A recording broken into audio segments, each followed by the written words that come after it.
Hello नमस्कार दोस्तों, स्वागत है आपके अपने YouTube channel education first information 2.0 में। तो चलिए साथियों, वीडियो की स्टार्टिंग करते हैं। यदि आपको वीडियो पसंद आए तो वीडियो को लाइक करके अपने फ्रेंडों को शेयर कर दें ताकि ऐसे वीडियो आपको मिलती रहे। क्योंकि सीसीएस यूनिवर्सिटी से जैसे ही कोई लेटेस्ट इन्फॉर्मेशन आती है हम अपने यूट्यूब के माध्यम से आप तक सबसे पहले पहुँचाते हैं। और सीसीएस यूनिवर्सिटी की जैसे ही कोई भी अपडेट आती है हम उसे उसकी PDF को टेलीग्राम पर भी अपलोड कर देते हैं। और अब फिलहाल हम श्रृंखला चला रहे हैं MA second year political science की MA प्राइवेट, जिसमें फर्स्ट सेकंड पेपर हो गए।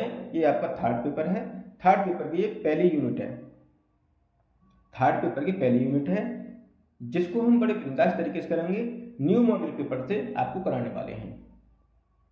इसमें हम वो भी बताएंगे कि ओल्ड मॉडल पेपर यानी जो 2023 में एग्जाम हुआ था उसमें कितने क्वेश्चन थे और 2024 में बढ़कर कितने क्वेश्चन हो गए हैं। तो बने रहे वीडियो के अंत तक। यदि आपको वीडियो पसंद आए तो वीडियो को लाइक करके अपने फ्रेंडों को शेयर जरूर कर दें ताकि ऐसे वीडियो आपको मिलती रहे।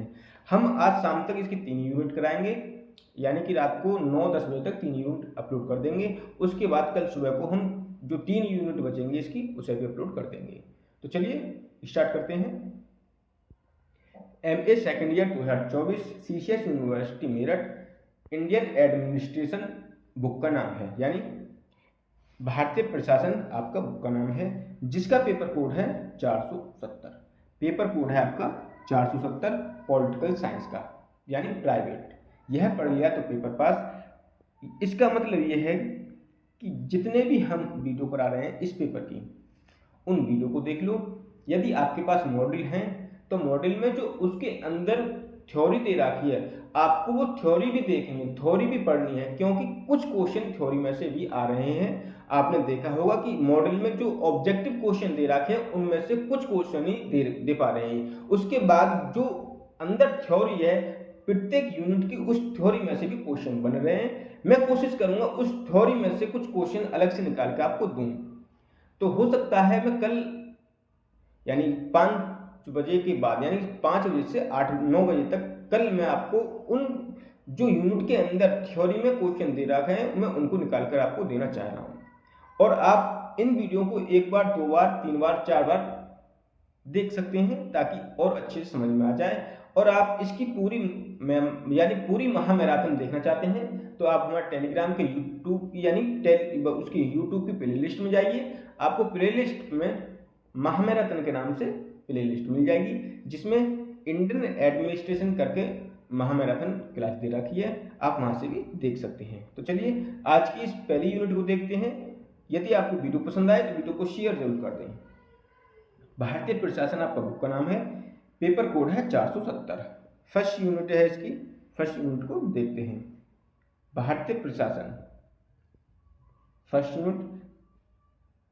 संदर्भ प्राचीन औपनिवेशिक उत्तर औपनिवेशिक।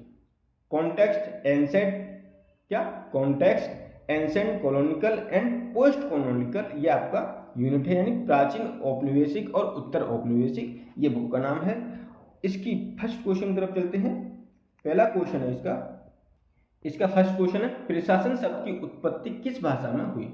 प्रशासन शब्द की उत्पत्ति ऑप्शन है जर्मन, ब्रिटिश, संस्कृत। तो प्रशासन शब्द की उत्पत्ति लैटिन भाषा में हुई, तो इसका ऑप्शन सी राइट आंसर हो जाएगा। इस पेपर में यानी इस यूनिट में हम आपको 90+ क्वेश्चन कराने वाले हैं, जिसमें आपको पेपर में इस वीडियो से करीब 5 से 7 क्वेश्चन पेपर में देखने को मिल जाएंगे। तो चलिए सेकंड क्वेश्चन की तरफ चलते हैं। आपको वीडियो पूरी देखनी है। यदि आप वीडियो पूरी देखोगे तभी आपको अच्छे से समझ में आएगा। यदि आप वीडियो को स्किप करके करोगे तो कुछ क्वेश्चन बैक हो जाते हैं। आप बिना स्किप किए वीडियो को देखा करें ताकि कोई भी क्वेश्चन आपसे छूटे नहीं। तो चलिए सेकंड क्वेश्चन की तरफ चलते हैं। प्रशासन का अर्थ है, तो प्रशासन का अर्थ है ऑप्शन डी, इसका राइट आंसर हो जाएगा। उत्कृष्ट रीति से शासन करना ही प्रशासन का अर्थ है, यानी प्रशासन का अर्थ है उत्कृष्ट रीति से शासन करना प्रशासन का अर्थ है। क्वेश्चन नंबर 3, प्राचीन भारत के किस ग्रंथ में लोक प्रशासन के विषय में स्पष्ट ढंग से बताया गया है? क्या है कि प्राचीन भारत के किस ग्रंथ में लोक प्रशासन के विषय में स्पष्ट ढंग से बताया गया है? तो इसका राइट आंसर हो जाएगा ऑप्शन डी, इनमें से कोई नहीं। इनमें से कोई नहीं, इसका राइट आंसर हो जाएगा। क्वेश्चन नंबर 4, भारतीय प्रशासन का प्राचीनतम रूप किस सभ्यता में देखने को मिलता है?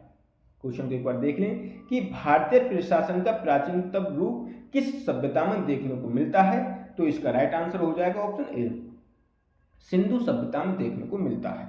क्या? सिंधु सभ्यता में भारतीय प्रशासन का प्राचीनतम रूप देखने को मिलता है। क्वेश्चन नंबर 5, सिंधु सभ्यता में था क्या था? लोकतंत्र। लोकतंत्र सिंधु सभ्यता में था।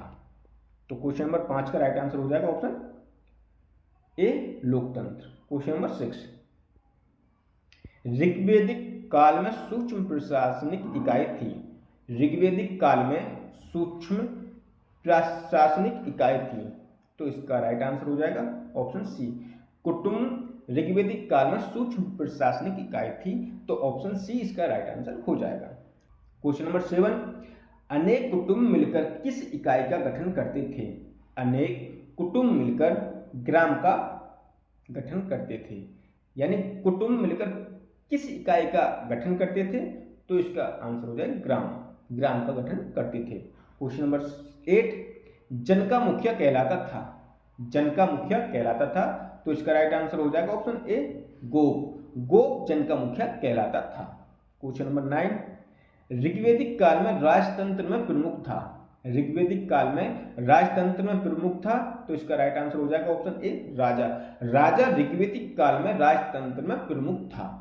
क्वेश्चन नंबर 10, उत्तर वैदिक काल में न्यायाधिकारी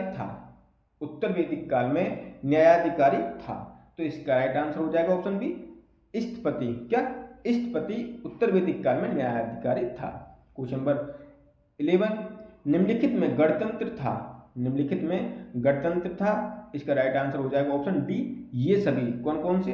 शाक्य, मौर्य और मल्ल, ये गणतंत्र थे। शाक्य, मौर्य और मल्ल ये गणतंत्र थे, यानी ऑप्शन इसका डी राइट आंसर हो जाएगा, ऑप्शन डी, ये सभी। क्वेश्चन नंबर 12, मौर्य काल में नगर प्रधान कहलाता था, तो इसका राइट आंसर हो जाएगा ऑप्शन ए, नागरिक। मौर्य काल में नगर प्रधान नागरिक कहलाता था। क्वेश्चन नंबर 13, मनसदारी प्रथा किसने प्रारंभ की? तो इसका राइट आंसर हो जाएगा ऑप्शन ए, अकबर ने मनसदारी प्रथा प्रारंभ की। क्वेश्चन नंबर 14, मुगल काल में जिले का प्रमुख होता था, तो इसका राइट आंसर हो जाएगा ऑप्शन ए, फौजदार। मुगल काल में जिले का प्रमुख होता था। क्वेश्चन नंबर 15, अकबर के शासन में भूमि कर की व्यवस्था की। अकबर के शासन में यानी अकबर के शासन काल में भूमि कर की व्यवस्था किसने की? तो इसका राइट आंसर हो जाएगा ऑप्शन बी, टोडरमल ने की। क्वेश्चन नंबर 16, भूमि कर की वसूली करता था, तो इसका राइट आंसर हो जाएगा ऑप्शन ए, करोड़ी भूमि कर की वसूली करता था। क्वेश्चन नंबर 17, निम्नलिखित में से अपने न्याय के लिए प्रसिद्ध है, तो इसका राइट आंसर हो जाएगा ऑप्शन ए, जहांगीर अपने न्याय के लिए प्रसिद्ध है। तो साथियों, इसी तरीके से हम आपको संपूर्ण मॉडल पेपर कराएंगे और आपको वाई की भी तैयारी कराएंगे। यदि आपको वीडियो पसंद आए तो वीडियो को लाइक करके अपने फ्रेंडों को जरूर शेयर कर दें, ताकि आपका और आपके फ्रेंडों का फायदा हो जाए। और साथियों, मैं आपसे एक रिक्वेस्ट करना चाहता हूँ कि आप हमारे चैनल को सब्सक्राइब जरूर कर दें, ताकि आपको अच्छे कंटेंट मिलते रहें और हमें भी और मनोबल बढ़ता रहे। आपके एक लाइक से हमें काफ़ी मिलता है, और आप सब्सक्राइब कर देते हो तो हम बहुत ही हैप्पी होते हैं, ताकि हमारा परिवार बढ़ रहा है, हमारा यूट्यूब फैमिली बढ़ रही है। तो प्लीज़ आप सब्सक्राइब जरूर कर दिया करें, ताकि और ये फैमिली बहुत बड़ी हो जाए। तो चलिए 18वें क्वेश्चन की तरफ चलते हैं। क्वेश्चन नंबर 18, औरंगजेब के समय सूबों की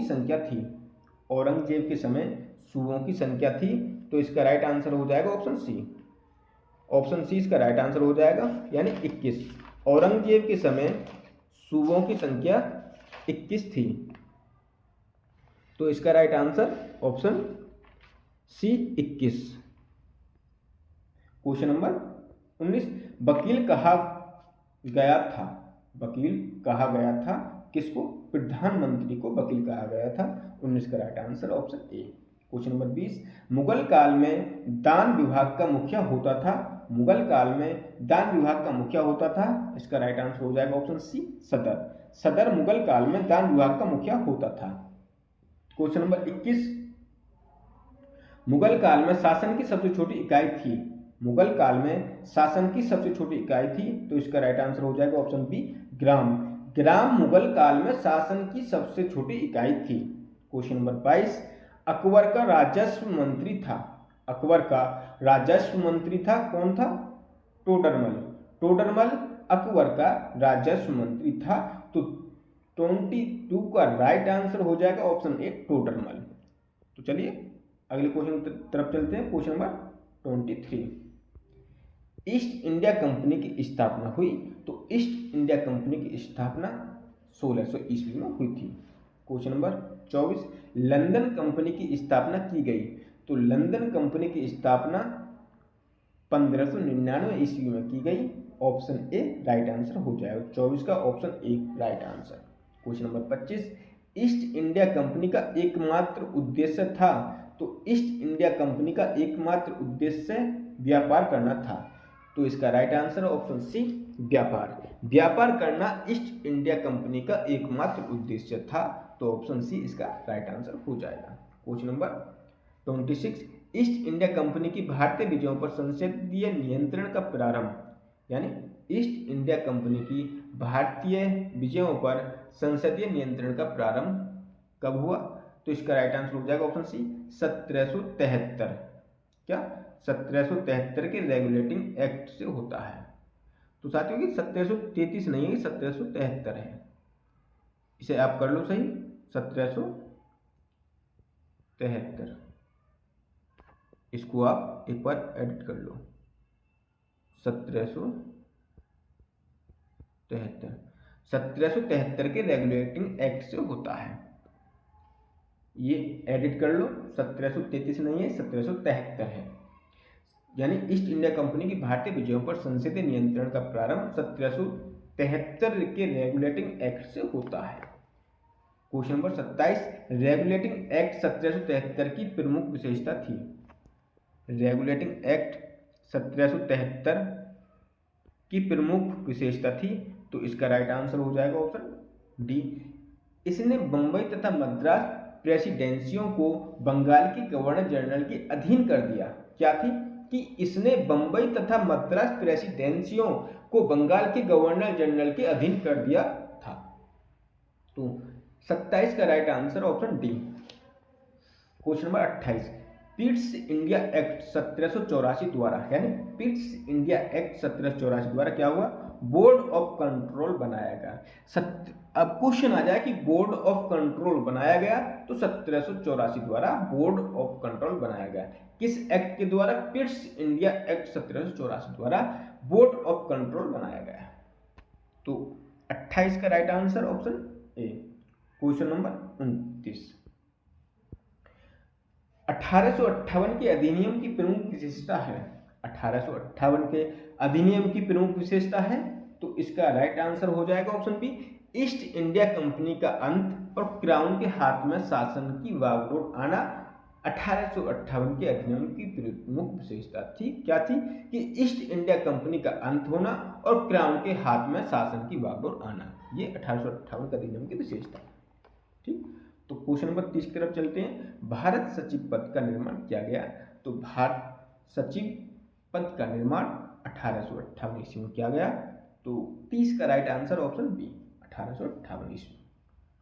क्वेश्चन नंबर 31, भारत परिषद इंडियन काउंसिल की व्यवस्था की गई। तो 1858 ईस्वी में इंडियन काउंसिल की व्यवस्था की गई, यानी भारत परिषद की। 31 का ऑप्शन डी राइट आंसर हो जाएगा। क्वेश्चन नंबर 32, 1858 के अधिनियम के अंतर्गत गठित की गई भारत परिषद के अधिकांश सदस्य क्या थे? ये इसका राइट आंसर हो जाएगा ऑप्शन ए, भारत सरकार के निवृत्त प्राप्त अधिकारी होते थे। क्या? भारत सरकार के निवृत्त प्राप्त अधिकारी होते थे। क्वेश्चन नंबर 33, इस अधिनियम द्वारा भारतीय इतिहास का एक युग समाप्त हुआ और दूसरा आरंभ हुआ, किस अधिनियम के बारे में यह वक्तव्य कहा गया? 1858 के अधिनियम के बारे में यह वक्तव्य कहा गया। क्वेश्चन नंबर 34, भारत में विभागीय प्रणाली पोर्टफोलियो सिस्टम प्रारंभ किया गया। तो भारत में पोर्टफोलियो सिस्टम 1861 के एक्ट द्वारा प्रारंभ किया गया, यानी विभागीय प्रणाली 1861 के द्वारा प्रारंभ किया गया। तो 34 का right answer option B 1861। Question number 35, Bharat में किस अधिनियम द्वारा आधुनिक प्रांतीय विधानमंडलों की नींव पड़ी? भारत में किस अधिनियम द्वारा, यानी भारत में किस अधिनियम द्वारा आधुनिक प्रांतीय विधानमंडलों की नींव पड़ी? तो 1861 के द्वारा। कौन से अधिनियम द्वारा? 1861 के अधिनियम द्वारा आधुनिक प्रांतीय विधानमंडलों की नींव पड़ी। तो 35 का right answer option D 1861। Question number 36, 1892 के अधिनियम पारित होने का प्रमुख कारण है? 1892 के, यानी 1892 के अधिनियम पारित होने का प्रमुख कारण है, तो इसका राइट आंसर हो जाएगा ऑप्शन ए भारतीय राष्ट्रीय कांग्रेस की स्थापना। तो 36 का ऑप्शन ए राइट आंसर हो जाएगा। 37, भारत में परोक्ष निर्वाचन प्रणाली को मान्यता दी गई। भारत में परोक्ष निर्वाचन प्रणाली को मान्यता दी गई। तो 1892 के एक्ट द्वारा भारत में परोक्ष निर्वाचन प्रणाली को मान्यता दी गई। तो 37 का राइट आंसर ऑप्शन सी हो जाएगा 1892 के एक्ट द्वारा। क्वेश्चन नंबर 38, भारत में विधायिकाओं को वार्षिक बजट पर बहस करने का अधिकार सर्वप्रथम दिया गया। तो भारत में विधायिकाओं को वार्षिक बजट पर बहस करने का अधिकार सर्वप्रथम 1892 के एक्ट द्वारा दिया गया। तो 38 का राइट आंसर हो जाएगा ऑप्शन बी 1892 के एक्ट द्वारा भारत में विधायिकाओं को वार्षिक बजट पर बहस करने का अधिकार दिया गया सर्वप्रथम। 39, वह कौन सा एक्ट है जिसके अंतर्गत भारत में विधायिकाओं के सदस्यों को सार्वजनिक हित के विषयों पर प्रश्न पूछने का अधिकार तो दिया गया, किंतु उन्हें पूरक प्रश्न पूछने का अधिकार नहीं दिया गया?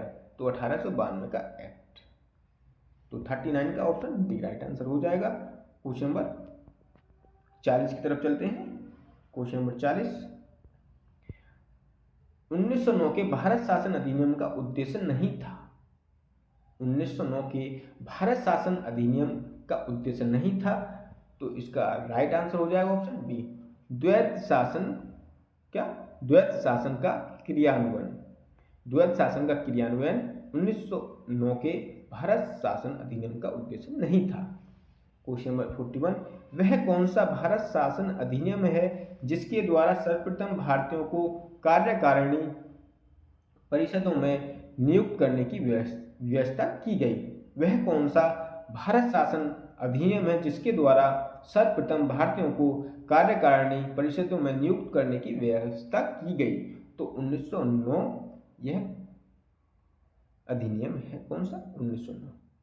41 का ऑप्शन बी राइट आंसर हो जाएगा। तो चलिए 42 की तरफ चलते हैं।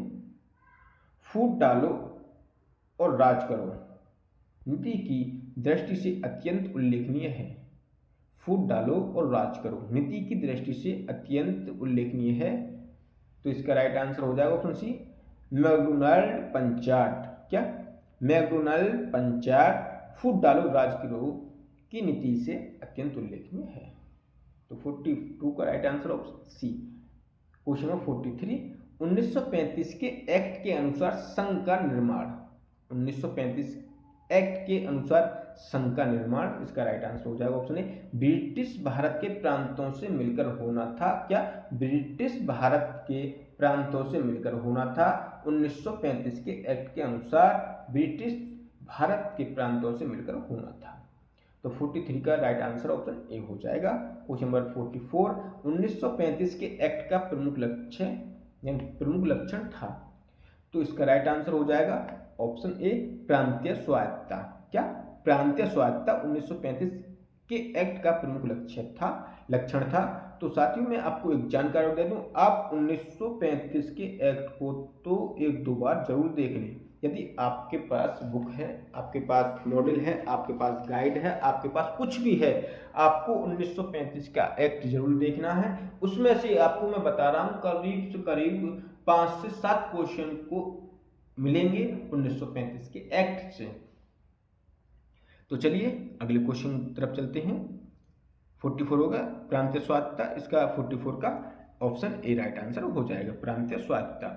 क्वेश्चन नंबर 45 अधिनियम ने केंद्रीय प्रशासनिक क्षेत्र को रक्षित और हस्तांतरित 2 भागों में बांट दिया, किस अधिनियम ने? तो इसका राइट आंसर हो जाएगा ऑप्शन डी, 1935 के अधिनियम ने। किसने? 1935 के अधिनियम ने बांध दिया।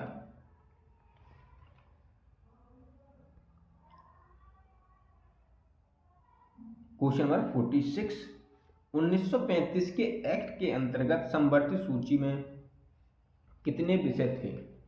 1935 एक्ट के अंतर्गत समवर्ती सूची में कितने विषय थे? तो इसका राइट आंसर हो जाएगा ऑप्शन डी, 36।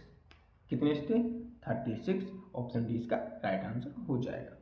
क्वेश्चन नंबर 47 यह अधिनियम संरक्षणों और आरक्षणों से भरा पड़ा है, कौन सा अधिकार? 1935 का अधिनियम। यानी कौन से अधिनियम में कहा है? 1935 का अधिनियम। 1935 का अधिनियम, यह अधिनियम संरक्षणों और आरक्षणों से भरा पड़ा है, तो ऑप्शन ए इसका राइट आंसर हो जाएगा।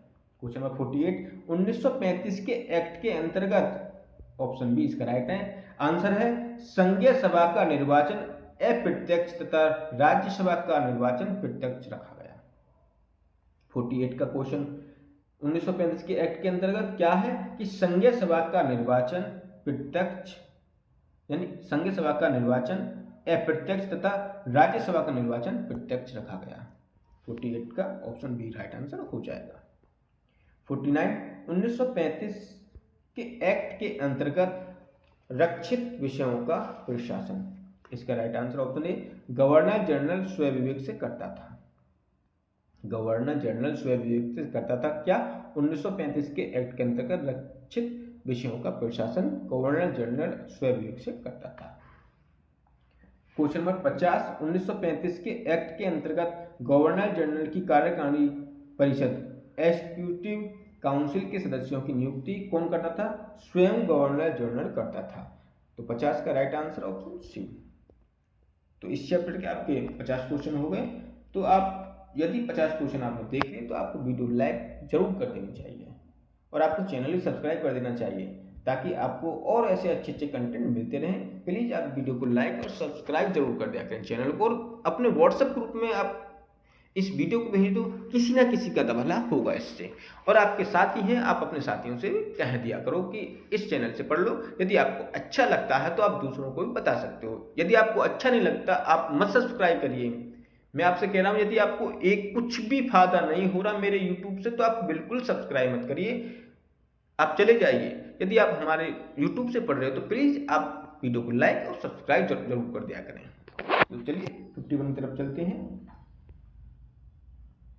और मैं आपसे वादा करता हूं, मैं पेपर स्टार्ट होने से और आपके तब तक जब तक आपका वाया वॉइस नहीं हो जाता तब तक मैं आपका पूर्ण सहयोग करता हूं, पूर्ण साथ देता हूं, वाया वॉइस की पूर्ण हिंट देता हूं जिस तरीके से वाया वॉइस होता है।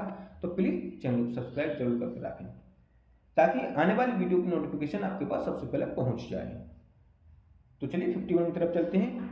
1935 के एक्ट के अंतर्गत संघीय न्यायालय के न्यायाधीशों की नियुक्ति, इसका राइट आंसर हो जाएगा ऑप्शन ए, ब्रिटिश सम्राट द्वारा होती थी। क्या? ब्रिटिश सम्राट द्वारा होती थी। 52 अगस्त प्रस्ताव 1940 से संबंधित नहीं है।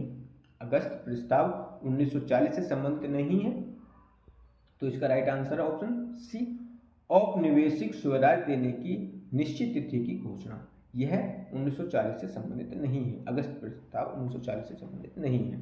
52 का ऑप्शन सी राइट आंसर हो जाएगा। क्वेश्चन नंबर 53 की तरफ चलते हैं। क्रिप्स के युद्धकालीन तत्कालीन प्रस्तावों का सार था। तो क्रिप्स के युद्धकालीन तत्कालीन प्रस्तावों का सार सत्ता ब्रिटेन के हाथों में रहेगी, यह था।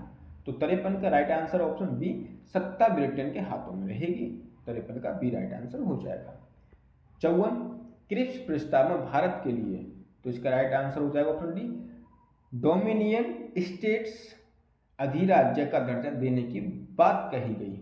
यानी क्रिप्स प्रस्ताव में भारत के लिए डोमिनियन स्टेट्स अधिराज्य का दर्जा देने की बात कही गई। तो 54 का ऑप्शन डी राइट आंसर हो जाएगा।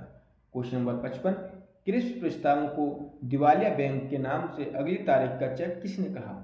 तो इसका राइट आंसर हो जाएगा ऑप्शन डी, महात्मा गांधी जी ने कहा कि क्रिप्स प्रस्तावों को दिवालिया बैंक का नाम यानी अगली तारीख का चेक कहा। किसने? महात्मा गांधी जी ने। तो 55 का right answer option D, Mahatma Gandhi ji. Question number 56, governor general की कार्यकारिणी परिषद में वायसराय तथा प्रधान सेनापति को छोड़कर सभी सदस्य भारतीय होंगे, यह प्रस्ताव था वेवेल योजना का। इसका वेवेल योजना का प्रस्ताव था कि गवर्नर जनरल की कार्यकारिणी परिषद में वायसराय तथा प्रधान सेनापति को छोड़कर सभी सदस्य भारतीय होंगे, यह जो प्रस्ताव था वेवेल योजना का था। तो 56 का ऑप्शन ए राइट आंसर हो जाएगा। 57, वैदिक काल में प्रशासनिक व्यवस्था का स्वरूप किस प्रकार का था? तो राजतंत्रीय था। क्या? वैदिक काल में प्रशासनिक व्यवस्था का स्वरूप किस प्रकार का था? तो राजतंत्रीय था। 57 का ऑप्शन बी राइट आंसर हो जाएगा। क्वेश्चन नंबर 58, निम्न में से कौन सा कौटिल्य के सप्तांग सिद्धांत का अंग नहीं है? निम्नलिखित में से कौटिल्य के सप्तांग सिद्धांत का अंग नहीं है। तो दास सप्तांग सिद्धांत का अंग नहीं है। राजा, अमात्य, जनपद ये सप्तांग सिद्धांत के अंग हैं। क्वेश्चन नंबर 59, सिंधु घाटी सभ्यता की प्रमुख विशेषता क्या थी? तो सिंधु घाटी सभ्यता की प्रमुख विशेषता व्यवस्थित शहरी जीवन। 59 का व्यवस्थित शहरी जीवन सिंधु घाटी सभ्यता की प्रमुख विशेषता थी। 59 का ऑप्शन ए राइट आंसर हो जाएगा। तो चलिए 60 की तरफ चलते हैं। क्वेश्चन नंबर 60, कौटिल्य के राजनीतिक विचार किस पश्चिमी विचारक से मेल खाते हैं? कौटिल्य के राजनीतिक विचार किस पश्चिमी विचारक से मेल खाते हैं? तो इसका राइट आंसर हो जाएगा ऑप्शन बी, मैकियावेली से मेल खाते हैं। तो 60 का ऑप्शन बी राइट आंसर हो जाएगा, मैकियावेली। क्वेश्चन नंबर 61, लोक प्रशासन का अंतिम उद्देश्य है? तो लोक प्रशासन का अंतिम उद्देश्य है सार्वजनिक हित सिद्धि। क्या? सार्वजनिक हित सिद्धि लोक प्रशासन का अंतिम उद्देश्य है। क्वेश्चन नंबर 62, मुगल काल में आय का प्रमुख स्रोत क्या था? मुगल काल में आय का प्रमुख स्रोत क्या था? तो इसका राइट आंसर हो जाएगा ऑप्शन डी, भू राजस्व। मुगल काल में आय का प्रमुख स्रोत होता था कौन सा? भू राजस्व। तो 62 का राइट आंसर ऑप्शन डी, भू राजस्व मुगल काल में आय का प्रमुख स्रोत होता था। 62 का डी राइट आंसर हो जाएगा। क्वेश्चन नंबर 63, ऋग्वैदिक काल में राजनीतिक व्यवस्था की सबसे छोटी इकाई कौन सी थी? तो ऋग्वैदिक काल में राजनीतिक व्यवस्था की सबसे छोटी इकाई कुटुंब थी।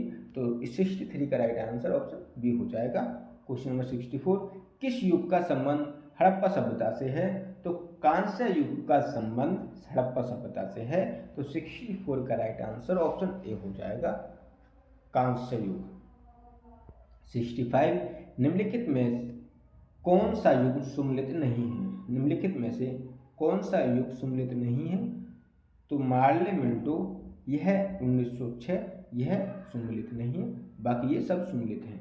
Regulating act 1773, Pitt's India Act 1784, Montagu Chelmsford सुधार 1919, ये सब ठीक है लेकिन ये गलत है। तो ऑप्शन सी राइट आंसर हो जाएगा। इसमें नहीं पूछा है तो हमें इस पर टिक करना है। क्वेश्चन नंबर 66, निम्न में से किस ब्रिटिश अधिनियम के द्वारा प्रांतीय स्वायत्तता का प्रावधान किया गया? तो प्रांतीय स्वायत्तता का प्रावधान भारत सरकार अधिनियम 1935 द्वारा किया गया। तो 66 का राइट आंसर हो जाएगा ऑप्शन डी, 1935। क्वेश्चन नंबर 67, निम्नलिखित में से किस अधिनियम के तहत भारत में संघीय न्यायालय की स्थापना हुई? तो भारत सरकार अधिनियम 1935 के तहत संघीय न्यायालय की स्थापना की गई। 68 किस अधिनियम के तहत ईस्ट इंडिया कंपनी का शासन ब्रिटिश राजशाही को हस्तांतरित कर दिया गया? तो इसका राइट आंसर हो जाएगा ऑप्शन ए, भारतीय सरकार अधिनियम 1858 के तहत ईस्ट इंडिया कंपनी का शासन ब्रिटिश राजशाही को हस्तांतरित कर दिया। 1858 अधिनियम के तहत भारत सरकार अधिनियम 1858, 68 का ऑप्शन ए राइट आंसर हो जाएगा। क्वेश्चन नंबर 69, भारत में मनसबदारी व्यवस्था का जनक माना जाता है। तो भारत में मनसबदारी व्यवस्था का जनक अकबर को माना जाता है। तो इसका राइट आंसर हो जाएगा ऑप्शन सी, अकबर। भारत में मनसबदारी व्यवस्था का जनक अकबर को माना जाता है। तो चलिए अगले क्वेश्चन की तरफ चलते हैं। यदि आपको वीडियो पसंद आ रही हो तो वीडियो को लाइक करके अपने फ्रेंडों को शेयर जरूर कर दें ताकि ऐसी वीडियो आपको मिलती रहे। क्वेश्चन नंबर 70 की तरफ चलते हैं। क्वेश्चन नंबर 70, भारतीय संविधान के किस भाग में राज्य के नीति निर्देशक सिद्धांतों का उल्लेख है? तो इसका राइट आंसर हो जाएगा ऑप्शन सी, भाग 4। भाग 4 में भारतीय संविधान के यानी भाग 4 में नीति निर्देशक सिद्धांतों का उल्लेख है। 70 का option C. Question number 71, British काल की प्रशासनिक व्यवस्था का प्रमुख अंग कौन था? तो इसका राइट आंसर हो जाएगा ऑप्शन डी, ये सभी संवैधानिक सरकार, लोक सेवाएं और केंद्रीय सचिवालय ये ब्रिटिश काल की प्रशासनिक व्यवस्था का प्रमुख अंग होते थे। तो इसका राइट आंसर हो जाएगा ऑप्शन डी, ये सभी। 72, भारतीय संविधान में किस अनुच्छेद को संविधान की आत्मा कहा? भारतीय संविधान में किस अनुच्छेद को संविधान की आत्मा कहा? तो इसका राइट आंसर हो जाएगा ऑप्शन डी, ये यानी अनुच्छेद 32। अनुच्छेद 32 को भारतीय संविधान की, तो ये थे यहाँ तक जो आपका ओल्ड मॉडल पेपर है 2022 वाला 23 वाला, उसमें 72 क्वेश्चन थे। अब हम जो न्यू मॉडल पेपर जो एक्स्ट्रा दे रखे हैं 73 से शायद 95-97 तक दे रखे हैं, ये न्यू मॉडल पेपर के एक्स्ट्रा क्वेश्चन है जो अब न्यू मॉडल पेपर में ऐड होकर आए हैं। अब हम उनको कराने वाले हैं। 73, किस अधिनियम को मार्ले मिल्टो सुधार के नाम से जाना जाता है? क्या किस अधिनियम को मार्ले मिल्टो अधिनियम सुधार के नाम से जाना जाता है? तो इसका राइट आंसर हो जाएगा ऑप्शन सी, भारतीय परिषद अधिनियम 1909 को जाना जाता है। कौन सा मुगल शासक अपने न्याय के लिए प्रसिद्ध है? तो जहांगीर अपने न्याय के लिए प्रसिद्ध है। 74 का ऑप्शन बी राइट आंसर हो जाएगा, जहांगीर।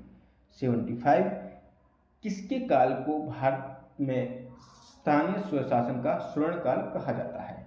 तो लॉर्ड रिपन के काल को, किसको? लॉर्ड रिपन के काल को भारत में स्थानीय स्वशासन का स्वर्ण काल कहा जाता है, लॉर्ड रिपन के काल को। तो 75 का ऑप्शन ए राइट आंसर हो जाएगा। 76, निम्नलिखित में से कौन सी मुगल प्रशासन की धुरी थी? निम्नलिखित में से कौन सी मुगल प्रशासन की धुरी थी? तो इसका राइट आंसर हो जाएगा ऑप्शन बी, बादशाह। बादशाह मुगल प्रशासन की धुरी थी। तो 76 का राइट आंसर ऑप्शन बी, बादशाह। तो चलिए 77 की तरफ चलते हैं। निम्नलिखित में से कौन सा कौटिल्य के सप्तांग सिद्धांत का हिस्सा नहीं है? तो ग्राम कौटिल्य के सप्तांग सिद्धांत का हिस्सा नहीं है। क्या? ग्राम। क्वेश्चन नंबर 78, मुगल प्रशासन में लोक अधिकारों को भुगतान किया जाता था? मुगल काल में यानी मुगल प्रशासन में लोक अधिकारी को भुगतान किया जाता था। तो इसका राइट आंसर हो जाएगा ऑप्शन डी, नगद एवं जागीर में। क्वेश्चन को एक बार समझ लो कि मुगल काल यानी मुगल प्रशासन में लोक अधिकारी को भुगतान किया जाता था, तो नगद एवं जागीर में किया जाता था। तो 78 का ऑप्शन डी राइट आंसर हो जाएगा। 79, निम्नलिखित में से कौन सी समिति पुलिस प्रशासन से संबंधित है? तो इसका राइट आंसर हो जाएगा ऑप्शन डी, ये सभी। गौरी समिति, तिरखा समिति और ग्रोवर समिति ये सभी पुलिस प्रशासन से संबंधित हैं। तो इसका राइट आंसर हो जाएगा ऑप्शन डी, ये सभी। क्वेश्चन नंबर 80, मुगल प्रशासन में परगना था? मुगल प्रशासन में परगना था, तो इसका राइट आंसर ऑप्शन डी, ग्रामों का संघ। ग्रामों का संघ मुगल प्रशासन में परगना था।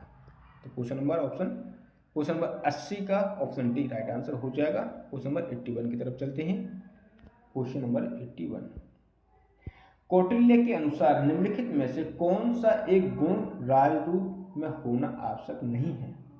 क्या है क्वेश्चन देख लो कि कौटिल्य के अनुसार निम्नलिखित में से कौन सा एक गुण राजदूत में होना आवश्यक नहीं है?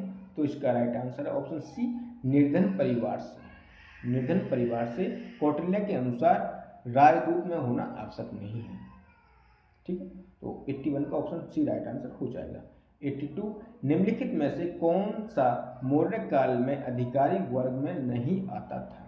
निम्नलिखित में से कौन सा मौर्य काल में अधिकारी वर्ग में नहीं आता था? तो इसका राइट आंसर ऑप्शन ए, खाद्य अधिकारी। क्या खाद्य अधिकारी मौर्य काल में अधिकारी वर्ग में नहीं आता था? क्वेश्चन नंबर 82 का ऑप्शन ए राइट आंसर हो जाएगा। 83, भारत में मनस्वदारी व्यवस्था प्रारंभ की थी?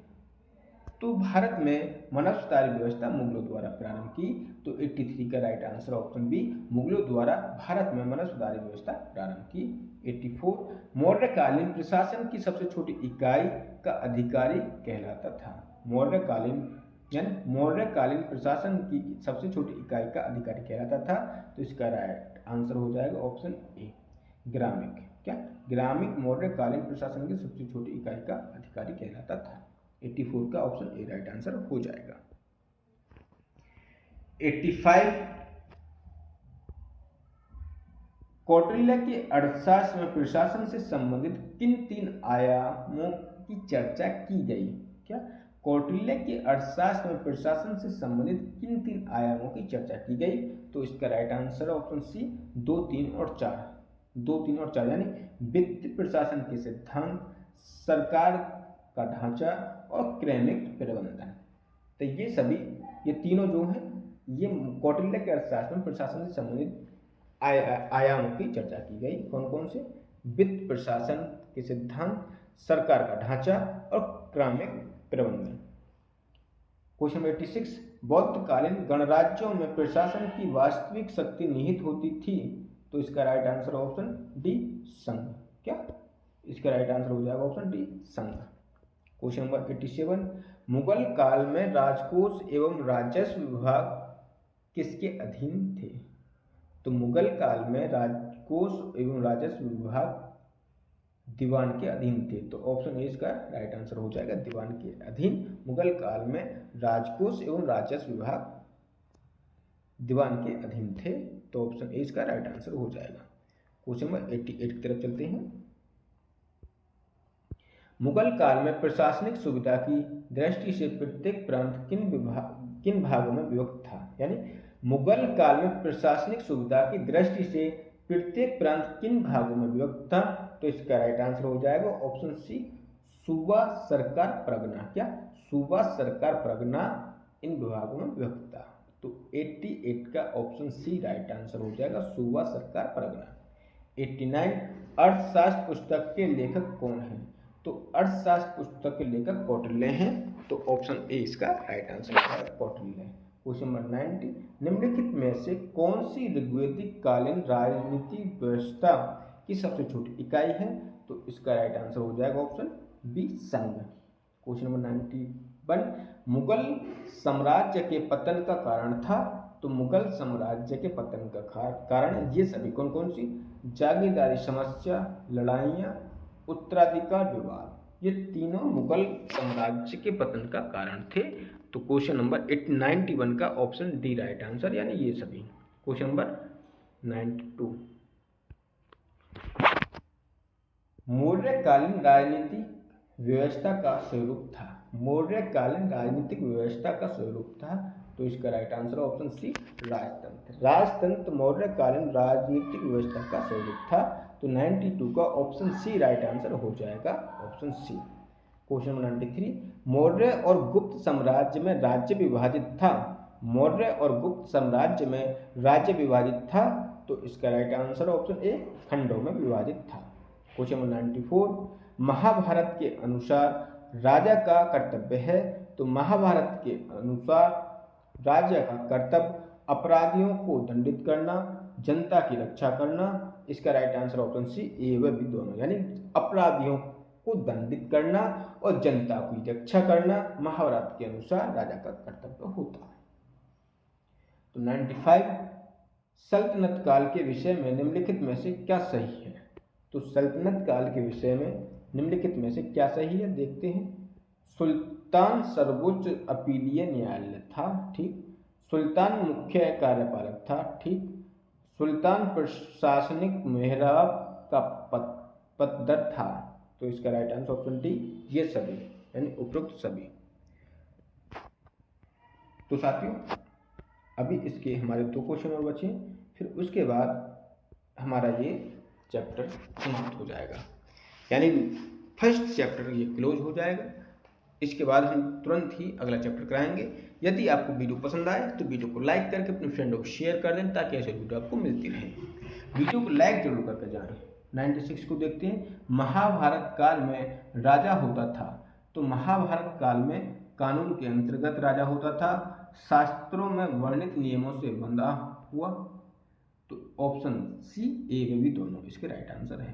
क्वेश्चन 97, कौटिल्य किसके प्रधानमंत्री थे? तो कौटिल्य चंद्रगुप्त के प्रधानमंत्री थे। तो 97 का कौटिल्य प्रधानमंत्री थे चंद्रगुप्त के। किसके? कौटिल्य चंद्रगुप्त के प्रधानमंत्री थे। 97 का राइट आंसर ऑप्शन ए। ये हमने नया मॉडल पेपर से कराए, आपको ये ना लगे कि हमने पुराने से करा दिए, ठीक है। नए मॉडल पेपर के ये 97 क्वेश्चन हो गए। यदि आपको वीडियो पसंद आई हो तो वीडियो को लाइक जरूर कर दें। और अगला चैप्टर है हमारा 2, संगठन, संवैधानिक मूल्य, प्रशासनिक परंपराएं, राजनीतिक प्रशासन, संस्कृति, ठीक है। इसको हम कराएंगे। तो चलिए यहीं तक। यदि आपको वीडियो पसंद आई हो तो वीडियो को लाइक करें, शेयर करें, हमारे चैनल को सब्सक्राइब करें। धन्यवाद।